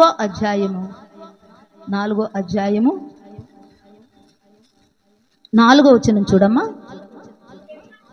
శరీరం ఒక్కటే, ఆత్మయు ఒక్కడే, ఆ ప్రకారమే మీ పిలుపు విషయమై ఒక్కటే నిరీక్షణ అందున్నటకు పిలువబడితిరి. ప్రభు ఒక్కడే, విశ్వాసం ఒక్కటే, బాప్తిస్మం ఒక్కటే, అందరికీ తండ్రి అయిన దేవుడు ఒక్కడే. ఆయన అందరికీ పైగా ఉన్నవాడు, అందరిలోనూ వ్యాపించి అందరిలోనూ ఉన్నాడు. మనం దీన్ని గ్రహిస్తున్నామా? అయితే మనలో ప్రతి వానికిని క్రీస్తు అనుగ్రహించు వరము యొక్క పరిమాణం చొప్పున కృప ఇవ్వబడింది. ఇక్కడ ఏమంటున్నాడు? శరీరం ఒక్కటే, మన శరీరము అందరూ చెప్పాలమ్మా, మన శరీరము ఒక్కటే. అందరూ నోరు తెరవాల. అందరూ నోరు తెరిచి మన శరీరము ఒక్కటే, ఆత్మయు ఒక్కడే, విశ్వాసము ఒక్కటే. వాక్యం తెలీదా? వాక్యం రాదా? చెప్పే మాట కూడా చెప్పలేరా? చెప్పే మాట చెప్పలేరా? నోర్లు ఏమన్నా ప్లాస్టర్ వేసుకొని ఉండారా? లోన్లు ఏమన్నా కుట్టుకొని ఉండారా? నోరు తెరవండి, నోరు తెరవండి, నోరు తెరవండి. నేను చెప్పే మాటలు అందరూ చెప్పండి. శరీరం ఒక్కటే, ఆత్మయు ఒక్కడే. ఆ ప్రకారమే మీ పిలుపు విషయమై ఒక్కటే నిరీక్షణ ఉండుటకు పిలువబడితిరి. ప్రభువు ఒక్కడే, విశ్వాసం ఒక్కటే, బాప్తిసం ఒక్కటే, అందరికీ తండ్రి అయిన దేవుడు ఒక్కడే. ఆయన అందరికీ పైగా ఉన్నవాడై అందరిలోనూ వ్యాపించి అందరిలోనూ ఉన్నాడు. మన నిరీక్షణ ఒక్కటే, దేవుడు ఒక్కడే, శరీరము ఒక్కటే, మన శరీరాలన్నీ ఒక్కటే. ఒక్క దేవుని యందే మనము రక్షించబడ్డాము. ఒక్క శరీరములో నుండే మనము పుట్టుకొచ్చాము. ఒక్క శరీరము, ఒక్క ఆత్మ, ఒక్క తండ్రి, ఒక్క దేవుడు, ఒక్క నిరీక్షణ. ఇదే కదా మనకు. ఇదేనా మనకు? వేరువేరుగా ఏమన్నా ఉన్నాయా? ఎందుకు మన మనసుల్ని ఎందుకు చెరిపేసుకుంటున్నాము? దేవునికి ఎందుకు దూరంగా ఉంటున్నాము? దేవుణ్ణి ఎందుకు దూరపరుచుకుంటున్నాము? మన ఆలోచనలతో దేవుణ్ణి ఎందుకు మనము దూరపరుచుకుంటున్నాము? దానివల్ల మనకు ప్రయోజనం ఏంది? దానివల్ల మనకు వచ్చే లాభం ఏంది? దానివల్ల మనం పొందుకునేటటువంటి మేలేంది? ఐక్యత, సమాధానం, మారు మనసు మనము కలిగి ఉన్నప్పుడు దేవుడు మనకు సహాయం చేస్తాడు. అలా కాకుండా కఠినమైనటువంటి మనసులతో, రాటుదేలినటువంటి మనసులతో, విననొల్లనటువంటి మనసులతో, తప్పిపోయేటటువంటి హృదయాలతో దేవుని మందిరంలో మనము ఏ ఆశీర్వాదం పొందుకుంటాము? ఏ దీవెన పొందుకుంటాము? దేవుడు మనల్ని చూస్తున్నాడమ్మా, మన హృదయ స్థితి చూస్తున్నాడు, నిన్ను వేడుకోమంటున్నాడు. ఒకవేళ దేవుని చేత నువ్వు క్షమించబడతావేమో, ఒకవేళ దేవుని చేత నువ్వు తప్పించబడతావేమో. నీ హృదయ స్థితి ఎలా ఉన్నదో, నీ ఆలోచన ధోరణి ఎలా ఉన్నదో, నీ ఆలోచన విధానం ఎలా ఉన్నదో, నీ మనసు ఎలా ఉన్నదో, నీ మెంటాలిటీ ఏ విధంగా ఉన్నదో, దేవుడి సన్నిధిలో నువ్వు ఉండి నువ్వు ఏమి ఆలోచిస్తున్నావో, నువ్వేం చేస్తున్నావో, నువ్వు ఎలా ఉంటున్నావో సమస్తము కూడా దేవుడికి కనబడుతున్నది. నేను కూర్చునుట, నేను లేచుట, నేను నడుచుట, నేను మాట్లాడుట, అన్నీ నా చర్య అంతా కూడా నువ్వు తెలుసుకొని ఉండవు ప్రభు అని దావీదు ప్రార్థన చేస్తున్నాడు. ఈరోజు మనము మన చర్యనంతటినీ కూడా దేవుడి యొక్క పాదాల దగ్గర పెట్టి దేవుణ్ణి అడిగేవారముగా, దేవుణ్ణి బ్రతిమలాడేవారముగా, నా హృదయ స్థితిని మార్చు ప్రభువా, నా జీవితాన్ని మార్చు ప్రభువా, నా బ్రతుకును మార్చు ప్రభువా, నీ చిత్తములో నన్ను నడిపించయ్యా, నీ ఆలోచన ప్రకారంగా నన్ను నడిపించయ్యా, నన్నెందుకు ఎన్నుకున్నావయ్యా, నన్నెందుకు పిలుచుకున్నావయ్యా, నన్నెందుకు రక్షించుకున్నావయ్యా, నీ రక్తముతో నన్నెందుకు కడుక్కొని నీ బిడ్డగా నన్నెందుకు చేసుకున్నావయ్యా, ఎందుకయ్యా, నా వల్ల నీకు ఏ ప్రయోజనము, నా వల్ల నీకు ఏమి లాభము, ఎందుకు నన్ను ఎందుకు నువ్వు ఏర్పాటు చేసుకున్నావు అని ఒక్కసారి మోకరించి దేవుణ్ణి అడిగేటటువంటి వారముగా మన మనసును ఒక్క దేవుని పైన పెట్టేవారముగా మనముండి, మనం దేవుళ్ళో ఎలా ఉండాలా, దేవుడు ఎందుకు మనల్ని ఏర్పరచుకున్నాడు, ఎందుకు ఆయన మనల్ని ఆయన రక్తముతో కడుక్కున్నాడు, ఎందుకు ఆయన తన బిడ్డలుగా మనల్ని మార్చుకున్నాడు అన్న విషయము మనకు తేట తెల్లంగా ఆయన మనకు తెలియజేస్తాడు. మరి ఎంతవరకు దాకా మనము దేవునికి విరోధ భావాలతో విరోధంగా మనము ఉన్నామేమో, దేవునికి అయిష్టంగా మనం ఉన్నామేమో, దేవునికి మరి అనేక విధాలుగా బాధను కలిగిస్తున్నామేమో, ఒక్కసారి మన హృదయాన్ని దేవుని వైపుకు మళ్ళించుకుందాం. మన హృదయాన్ని స్థిరపరచుకుందాం. మన హృదయంలో ఎటువంటి మచ్చరము లేకుండా, అలవి కాని మచ్చరము లేకుండా మన హృదయాన్ని శుద్ధి చేసుకుందాం. ప్రోక్షింపబడినటువంటి హృదయాలతో, యథార్థమైనటువంటి హృదయాలతో, స్థిరమైనటువంటి హృదయాలతో, పరిశుద్ధమైనటువంటి హృదయముతో, పవిత్రమైనటువంటి హృదయముతో ఆయన వైపు చూసి దేవుని దగ్గర నుంచి మనకు రావలసిన ప్రతి ఈవిని కూడా మనం సంపాదించుకునే వారముగా, మన పౌరత్వం పరలోకమందు ఉన్నదని మనము దేవునికి విజ్ఞాపన చేసే వారముగా పరిశుద్ధమైన జీవితాన్ని జీవించాలని దేవుడు ఇష్టపడుతున్నాడు. ఈ పరిశుద్ధమైన జీవితము, పవిత్రమైన జీవితము మనకు ఎప్పుడు వస్తాదరా అని అంటే, మనం ఎప్పుడైతే ఐక్యత కలిగి ప్రార్థన చేస్తామో, సమాధానం అనే బంధం చేత ఐక్యతను కాపాడుకుంటామో, ఐక్యతను మనం ఎప్పుడైతే కలిగి ఉంటామో అక్కడ పరిశుద్ధాత్మ దేవుడు ఉంటాడు. పరిశుద్ధాత్మ దేవుడు అక్కడుండి మన జీవితాలను బాగు చేస్తాడు, మన బ్రతుకులను బాగు చేస్తాడు, మన కుటుంబాలను బాగు చేస్తాడు, మన యొక్క స్థితిగతులను మారుస్తాడు. మరి ఆయన చిత్తములో నడిపిస్తాడు. ఆయన చిత్తానికి మన జీవితాన్ని అప్పచెప్పుకునే వారముగా ఉండాలా. ఈ నా మాటలు విని వాటి ప్రకారంగా నడిచిన వాడు బండ మీద తన పునాదిని వేసుకునే బుద్ధిమంతుని పోలి ఉంటాడు.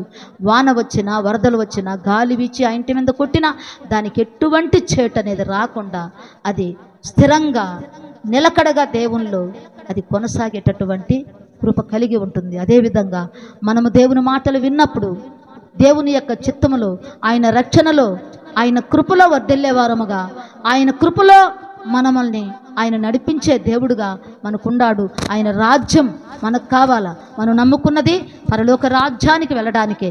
ఈ లోకములో ఉన్న భోగభాగ్యాల కొరకు కాదు.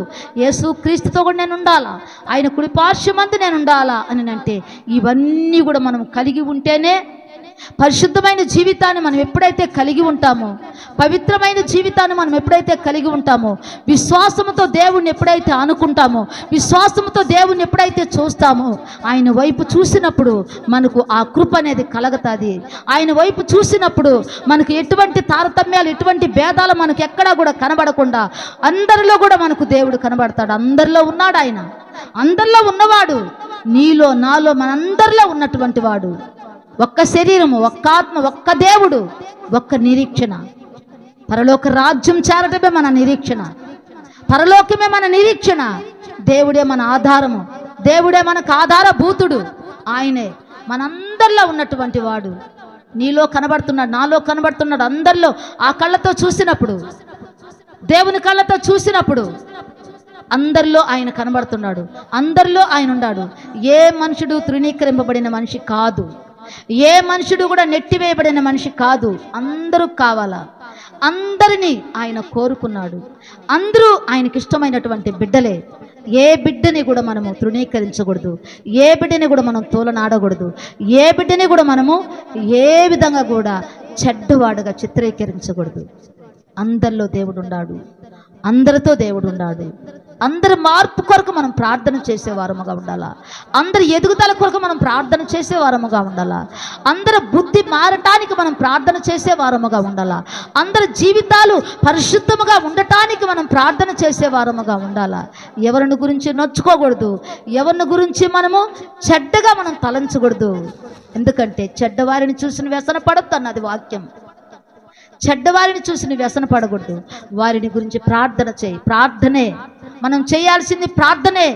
ఎవరిని కూడా విమర్శించుకోకుండా మనమును మనం విమర్శించుకొని, మన హృదయ స్థితిని మనం తెలుసుకొని, మన హృదయాన్ని దేవునికి అర్పించేటటువంటి హృదయంగా, దేవుడు ఇష్టపడేటటువంటి హృదయముగా, దేవుడు ఆ హృదయములో నివాసం చేసేటటువంటి హృదయముగా, ఈ హృదయము ప్రోక్షింపబడిన హృదయము, పరిశుద్ధమైన హృదయము, యథార్థమైన హృదయము నేను కలిగి నేను ఉండాలి ప్రభువా అని అందరము కూడా ప్రార్థన చేద్దాం. అందరము కూడా దేవుణ్ణి అడగదాం.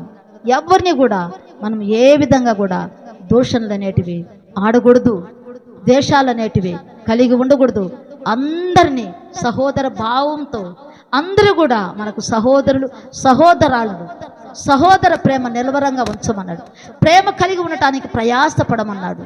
కాబట్టి ఐక్యత కలిగి సమాధానము కలిగి అందరము ఉండి అందరి నిమిత్తం ప్రార్థించే వారముగా, అందరి నిమిత్తం అంగలార్చే వారముగా, అనేకమైన అద్భుతాలు, ఆశ్చర్యకార్యాలు, మహిమ కార్యాలు చూసేవారముగా, అనేకుల్ని దేవుని వైపుకు మళ్లించే వారముగా మనం ఉండాలని దేవుడు ఇష్టపడుతున్నాడు. అటువంటి మనసు, అటువంటి హృదయాన్ని దేవుడు కోరుకుంటున్నాడు. అటువంటి మనసు, అటువంటి హృదయం నాకు కావాలి ప్రభువా అని మధ్యాహ్న కాల సమయమందు అందరం కూడా ప్రార్థన చేసుకుందాం. అందరం కూడా మోకరిద్దాం. అందరం కూడా ప్రార్థన చేసుకుందాం. స్తోత్రము నాయన, స్తోత్రమయ్యా, స్తోత్రమయ్యా, స్తోత్రమయ్యా, స్తోత్రమయ్యా, స్తోత్రమయ్యా, స్తోత్రమయ్యా. పరిశుద్ధుడా నీకే స్తోత్రము, స్తోత్రము, స్తోత్రము, స్తోత్రము, స్తోత్రము, స్తోత్రము నాయన. కృప కలిగిన దేవ, ప్రేమ కలిగిన తండ్రి నాయన, సర్వోన్నతుడా, సర్వాధికారి నాయన, మహోపకారి, మహోన్నతుడా, జీవాధిపతి నా ప్రభ, అయ్యా నీకు స్తోత్రము నాయన, స్తోత్రము నాయన, స్తోత్రము నాయన. ఉన్నవాడా, అనువాడా, మొదటివాడా, కడపటివాడా నాయన, అయ్యా నీకే స్తోత్రము, స్తోత్రము, స్తోత్రము, స్తోత్రము నా తండ్రి, నా దేవాతి దేవుడా నాయన. ఇప్పటి వరకు నాయన మాకు తోడుగా ఉండి కాపాడినావు తండ్రి నాయన. మేము ఏ స్థితిలో ఉన్నామో నువ్వు చూస్తున్న దేవుడు నా తండ్రి. నీ సన్నిధిలో నాయన మా హృదయ స్థితి ఎలా ఉన్నదో నాయన నువ్వు ఎరిగినావు ప్రభా. మా తలంపులు ఎలా ఉన్నాయో నాయన నువ్వు ఎరిగినావు ప్రభా నాయన. ప్రతి ఒక్కరిని కూడా నాయన తేటగా చూస్తున్న దేవుడు నా తండ్రి దేవా. అయ్యా మార్పు ఇచ్చేవాడు నువ్వు నాయన, మార్పు కలిగించేవాడు నీవు నా తండ్రి. అయ్యా నీ వాక్యం అంటున్నది కదా నా ప్రభా, నువ్వు జీవిస్తున్నావన్న మాట కానీ నువ్వు మృతుడివే అంటున్నావు నా ప్రభా నాయన. అయ్యా మేము మృతులుగా ఉండకూడదు నా తండ్రి, మేము సజీవులుగా నా తండ్రి నాయన నిన్ను సేవించి నాయన నీ ముఖ దర్శనం చేసేవారముగా ఉండాలి ప్రభా నాయన. అట్టి కృప నాయన, అట్టి భాగ్యము, అట్టి ధన్యత నాయన మాకు అందరికీ దయచేయండి ప్రభా నాయన. సంఘము నీది, సంఘములో ఉన్నవారు నీ వారు నా ప్రభా. నీ విలువైన రక్తముతో కొనుక్కున్న నీ బిడ్డలు నా తండ్రి, నీ పరిశుద్ధమైన రక్తముతో కొనుక్కున్న నీ బిడ్డలయ్యా, నీ అమూల్యమైన రక్తముతో కొనుక్కున్న నీ బిడ్డలు నా తండ్రి నాయన. నీ చిత్తములో నడవాలయ్యా, నీ మనసు కలిగి ఉండాలయ్యా, నీ మాట కలిగి ఉండాలయ్యా, నీ యొక్క హృదయం కలిగి ఉండాలయ్యా, నీ యొక్క నడవడిక కలిగి ఉండాలయ్యా, నీ లక్షణాలు కలిగి ఉండాలయ్యా, నీ స్వభావం కలిగి ఉండాలి ప్రభా నాయన. తండ్రి నిన్ను నాయన ధరించుకోవాలయ్యా, అయ్యా క్రీస్తునే వస్త్రముగా ధరించుకోవాలయ్యా. అయ్యా నీకు స్తోత్రం నాయన. అట్టి కృప నా తండ్రి నాయన ఒక్కొక్క బిడ్డకి దయచేయండి అయ్యా. ఒక్కొక్క మనసును నాయన స్థిరపరచు నాయన, ఒక్కొక్క మనసును నాయన కట్టండి ప్రభా నాయన. వ్యతిరేకమైన మనసును స్థిరపరచు నాయన, కఠినమైన మనసును స్థిరపరచు నాయన. అయ్యా నీకు స్తోత్రం, స్తోత్రం, స్తోత్రం నా తండ్రి దేవా. అయ్యా ఇదిగో నా తండ్రి నా దేవా, వారి వారి మార్గం వారికి యథార్థంగా ఉంటున్నా నా తండ్రి. తుదకది నాయన నాశనానికి నడుపుతాదయ్యా, మరణానికి నడుపుతాదయ్యా. అలాంటి మనసు మాకొద్దయ్యా. మా తప్పులు మేము సరి చేసుకునే వారముగా నాయన, మా పొరపాట్లు మేము సరి చేసుకునే వారముగా నాయన, మా పాపములు నాయన విడిచిపెట్టే వారముగా నాయన, యథార్థంగా జీవించే వారముగా, యథార్థమైన హృదయం కలిగిన ఆయన నీకు నా తండ్రి ఇష్టలుగా ఉండటానికి సహాయమును దయచే, నీ ముఖ దర్శనం చేయటానికి సహాయమును దయచేయమని నా తండ్రి మమ్మల్ని అందరినీ కూడా నీ చేతులకు అప్పచెప్పుకుంటున్నా ప్రభా. ఇదిగో నాయన తండ్రి ఈ యొక్క మాసంలో నా తండ్రి దేవా, అయ్యా అయ్యా నాయన, అయ్యా ఇదిగో నాయన లాస్ట్ శుక్రవారం నా తండ్రి నాయన, అయ్యా పూడిలో నా తండ్రి నాయన, అయ్యా ఉపవాస ప్రార్థన నా ప్రభా నాయన నీ చిత్తంలో జరిగించిన ఆయన.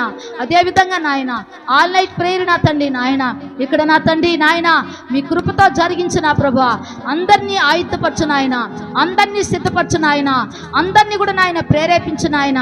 నీ సన్నిధానంలో నాయన నిన్ను స్తుతించిన ప్రభా, నిన్ను మహింపరచిన ఆయన, ఉపవాసముతో నా తండ్రి నాయన నిన్ను ప్రార్థించిన ఆయన, మా కుటుంబాలను, మా బిడ్డలను, మా జీవితాలను ఆయన సరి చేసుకునే వారముగా, నీ రాకడ కొరకు నాయన సిద్ధం కలిగి ఉండే వారముగా నాయన మమ్మల్ని ఆయుత్తపరచండి అయ్యా. ఆల్ నైట్ ప్రేయర్ నీ చేతులకు అప్పచెప్తున్నాను తండ్రి నాయన. అయ్యా ఉదయం ఉపవాస ప్రార్థన చేతులకు అప్పచెప్తున్నాను తండ్రి నాయన. మమ్మల్ని అందరినీ కూడా నీ చేతులకు అప్పచెప్పుకున్నాం తండ్రి. చిన్నవారిని పెద్దవారిని పేరు పేరున వేరువేరుగా కుటుంబాలుగా దీవించి ఆశీర్వదించిన ఆయన నీ కృపలో నాయన వర్ధిల్లింపజేసిన తండ్రి, నీ కృపలో నాయన ఆయుత్తపరిచిన ఆయన మీరే ఆదరించి సమాధానమును దయచేసి మీ నామాన్ని మహింపరచుకొని కనపరచుకోమని మమ్మల్ని అందరినీ కూడా చేతులకు అప్పచెప్పుకుంటూ, మా సేవకుల్ని సేవకురాలని చేతులకు అప్పచెప్పుకుంటూ, మా సభనంతటిని మా పరిచయనంతటిని చేతులకు అప్పచెప్పుకుంటూ, అయ్యా ఇదిగో నా తండ్రి నాయన ప్రతి సేవకుడిని సేవకురాలని చేతులకు అప్పచెప్పుకుంటూ, నీ విశ్వాస గృహానికి చేరిన ప్రతి బిడ్డలని చేతులకు అప్పచెప్పుకుంటూ, మా దేశ నాయకులు, రాష్ట్ర నాయకులు, ప్రభుత్వం అధికారులు, ప్రధానుల చేతులకు అప్పచెప్పుకుంటూ మీకే స్తుతి స్తోత్రాలు చెల్లించుకుంటూ ప్రభువైనటువంటి యేసుక్రీస్తు నామములో వేడుకొని ప్రార్థిస్తున్నాము తండ్రి, ఆమేన్. నా ప్రాణమా యెహోవాను సన్నిధించు, నా అంతరంగములను సమస్తమైన పరిశుద్ధ నామమును సన్నిధించు. నా ప్రాణమా యెహోవాను సన్నిధించు, ఆయన చేస్తున్న ఉపకారంలో దేనిని మరువకము. ఆమేన్.